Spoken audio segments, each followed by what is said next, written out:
Friends, ఈరోజు మనం చేయబోయే పాయసానికి నేను సగ్గుబియ్యం నానబెట్టుకోవాలి పాల తాలికలకి. సో కొంచెం హాట్ వాటర్ పెట్టి అందులో వేస్తున్నాను. నేను ఇలా చేసేందుకు తొందరగా అన్నంత అనమాట. ఇప్పుడు నేను ఆల్రెడీ పాయసం స్టార్ట్ చేస్తున్నాను. మనం పాయసం చేసేలోపు ఇవి మధ్యలో వస్తే బాగుంటుందండి, అందుకనే వేస్తున్నాను నేను.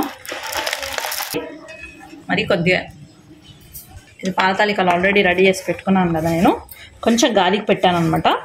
ఇప్పుడు దీన్ని అందులో వేసేస్తాను. ఫస్ట్ ఇందులో కలిపొద్దు, మనము విరిగిపోతుంది, తాలికలు విరిగిపోతాయి కదా. జస్ట్ ఇలా వేస్తాను. దీంట్లో వాటర్ వేసేస్తాను ఉడకడానికి.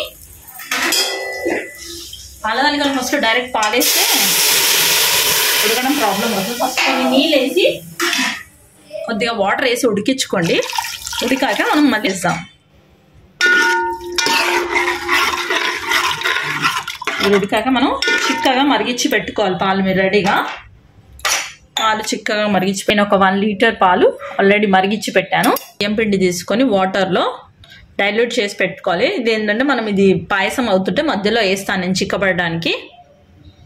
చక్కెర వాడతాను పాల తాలికల్లో. కొందరు బెల్లం కూడా వేసుకోవచ్చు మీరు, కాకపోతే నేను వచ్చేసి ఓన్లీ చక్కెర వాడతాను అనమాట.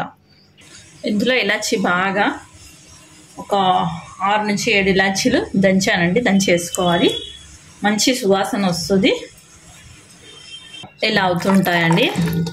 ఉడకాలి. ఉడికిన తర్వాత మనం పాలేసి మళ్ళీ ఉడికిద్దాము. పాలేగా చూడండి, ఇది ఉడుకుతుంది కదా, మనం ఇందులో పాలు వేసేస్తున్నాను నేను. మీకు ఎంత క్వాంటిటీ పాలు కావాలో అంత క్వాంటిటీ పాలు వేసేసుకోండి.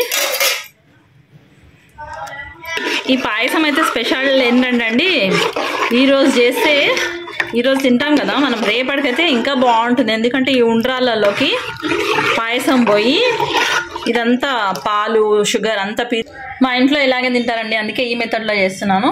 బట్ లాస్ట్కి మీరు కొంచెం బెల్లం వేసుకున్నారనుకోండి సూపర్గా ఉంటుంది. బాగా ఉడకాలి, ఇంక ఉడకలేదు, కాకపోతే కింద అంటుకుంటుంది నాకు, అందుకని పాలు వేసేసాను. ఇప్పుడు పాలల్లో ఉడికితే కూడా రుచి బాగుంటుందండి. షుగర్ మీకు ఎంత పడుతుందో అంత షుగర్ వేసుకోండి. నేను మరీ ఎక్కువ వేయట్లేను, మైల్డ్గా వేస్తాను. ఉంది కదండి పాలు నీళ్ళు కలిసి ఉన్నాయి కదా, ఇది మొత్తం దగ్గరికి కాజు చిరంజి పలుకులు అంటారండి వీటిని. ఇవన్నీ వేయించి పక్కకు పెట్టుకోండి. చూడండి మంచిగా చిక్కగా అయిపోయింది, అంటుకుంటుంది. నేను యాక్చువల్లీ అందుకని గిన్నె పెట్టడానికి కారణం ఏంటంటే దొడ్డుగా ఉంటుంది అనమాట. ఇదైతే బాగుంటుందని పెద్దది పెట్టాను నేను, అయినా కింద అంటుతుంది. ఇందులో ఆల్రెడీ చిక్కగా అయిపోయింది అండి. కొంచెం బియ్యం పిండి వేస్తాను నేను. ఇంకా ఎక్కువ వేసామనుకోండి ఇంకా చిక్కగా అయిపోతుంది, అందుకని కొద్దిగా వేస్తున్నాను నేను. ఉడికాయి చూసారా, ఏదో సాబుదానా కూడా ఉడికింది. పాల తాలికలు రెడీ అయిపోయాయి మనకి. ఫ్రెండ్స్, డ్రై ఫ్రూట్స్తో గార్నిష్ చేశాను. పాల తాలికలు రెడీ అయిపోయాయి. ఇలా ఉంటుంది కన్సిస్టెన్సీ, చాలా బాగుంటుందండి. లాట్స్ ఆఫ్ గీ వేసి నేను డ్రై ఫ్రూట్స్ వేసానండి. మీకు కనుక నచ్చినట్లయితే please subscribe my channel. Thank you. ఈరోజు మా గణపతికి ప్రసాదం వచ్చేసి వెజిటేబుల్ రైస్ అండి. ఇలా ఉంటుంది. అండ్ ఇది బెల్లం పరమాన్నం. శ్రవంతి గారు మా ఇంటి పైన ఉంటారు, వారి ప్రసాదం ఈరోజు మా గణేష్నికి చేశారు.